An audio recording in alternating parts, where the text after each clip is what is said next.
Now, our next video discusses how to find the distance to the Small Magellanic Cloud from this ratio in brightnesses. So recall that we just figured out that the brightness ratio of delta Cepheid, as it really is in our galaxy, has a brightness of 19,000 times brighter than it would if it were in the Small Magellanic Cloud. That was our conclusion from the last part, in the last video.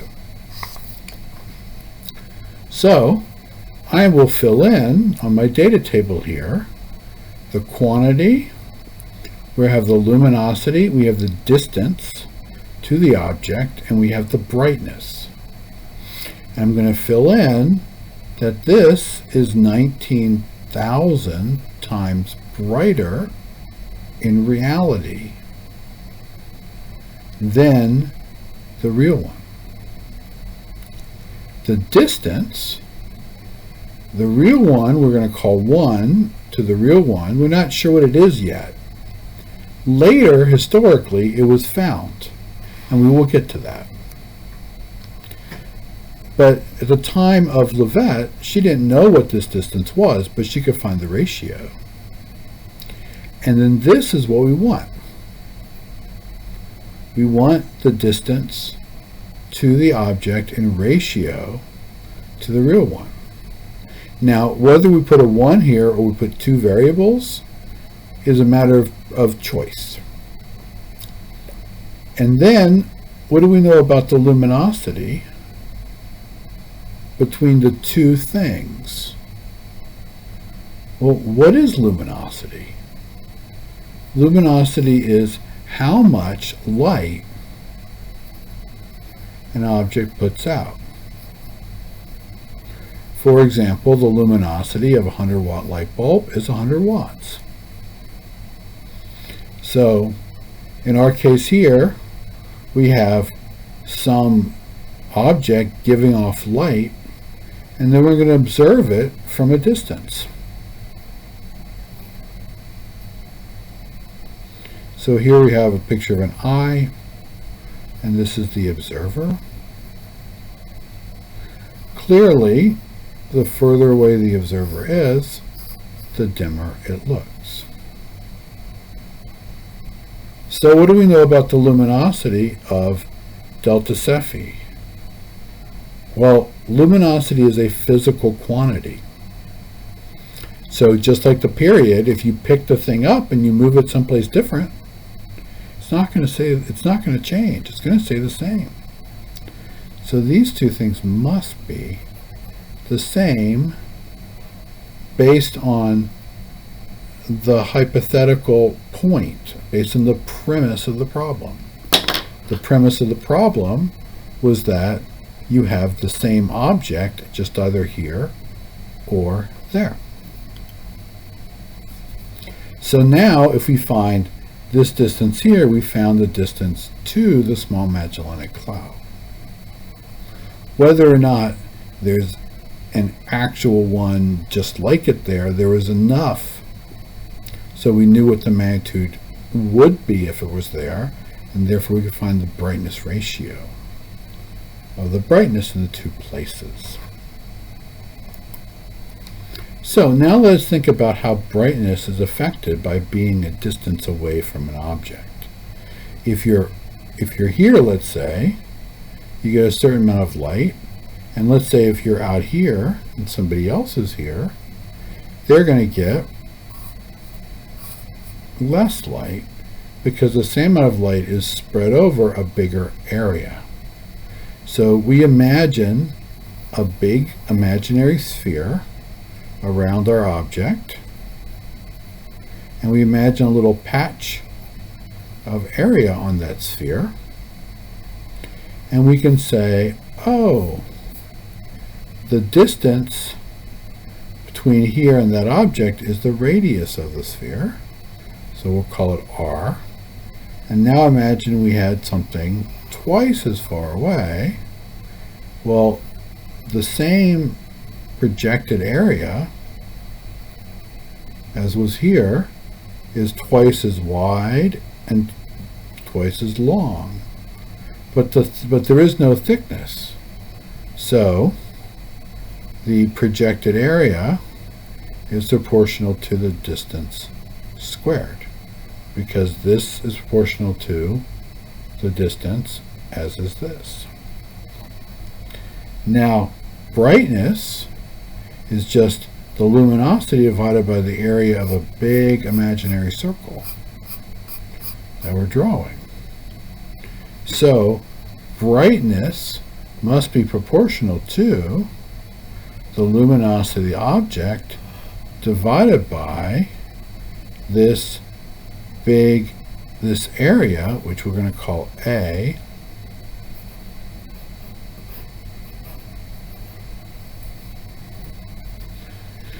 and therefore it's proportional to the total amount of light the object gives off divided by the distance squared. Sometimes people will put a 4 pi here, but if you're talking about proportionalities, you don't need to, and you probably would get confused if you did, because remember, proportionality just means how does this variable change if you change these. So constants don't matter. So now we have a proportionality, and we're looking for the distance. So remember, you can treat proportionalities as if they're equal signs, so long as you're multiplying or dividing. So I'm going to try to solve for this. One way I could do it is I can multiply both sides by r squared. Another way I can do is I can take the reciprocal of both sides. Because if I multiply both sides by r squared, I get it on the left. I think I will try that. So b times r squared must be proportional to r squared times L over r squared, and the r squareds cancel. There we go. So now we're going to try to get r squared by itself by dividing by b.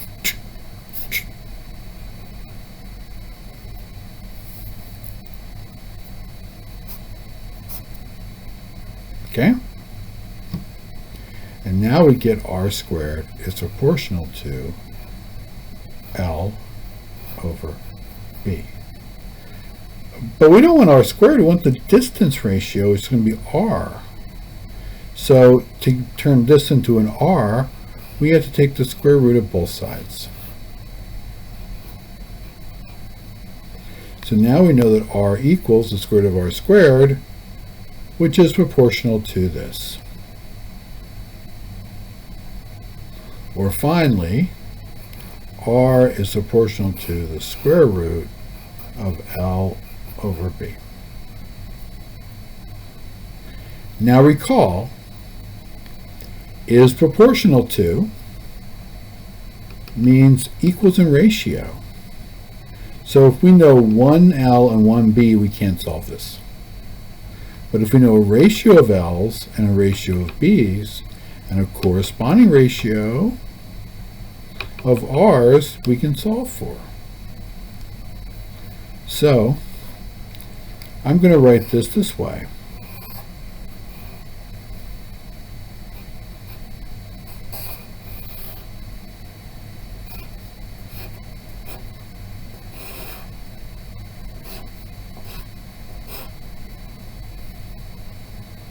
And then I'm going to come back up here. I'm going to say, what were we solving for again? And now it says how far away is a small Magellanic cloud in ratio to delta Cepheid. So this is that to that. So I'm going to put here the distance to the small Magellanic cloud divided by the distance to delta Cepheid.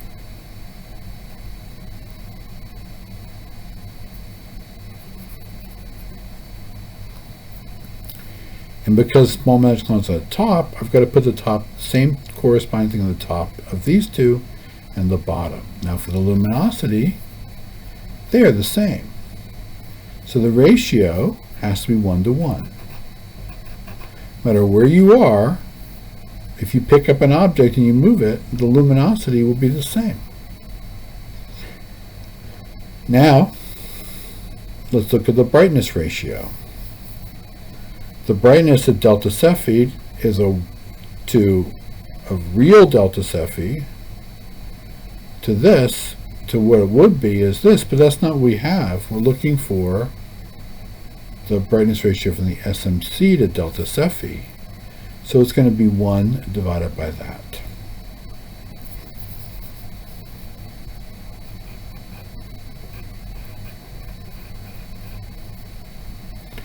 And now, when we said about reciprocals, now we have a reciprocal of a reciprocal. Because 1 divided by 1 is 1. 1 over this. So that is the same thing as just this.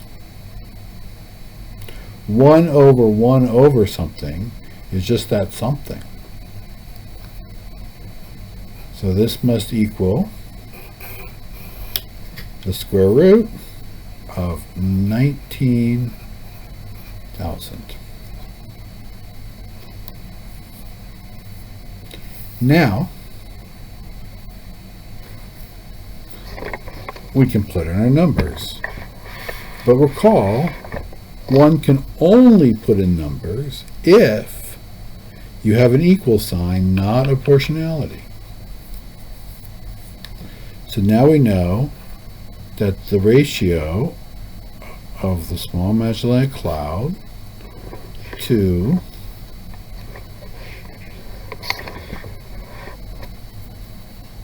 the distance to delta Cepheid must equal the square root of 19,000, which must equal, let's see, I had stored it with all the extra digits into memory, so I just pulled that out. And then I'm going to hit the square root key, which is right up here. So I'm going to say shift square root. And I get 139.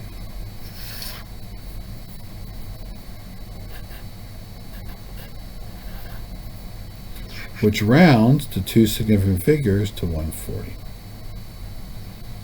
So the answer is the small Magellanic Cloud is 140 times further away than delta Cepheid.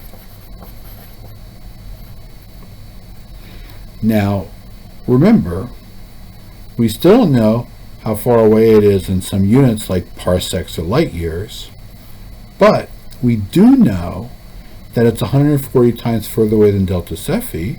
So you can figure out how far away delta Cepheid is, then we know how far away the small Magellanic Cloud is. Thank you for listening.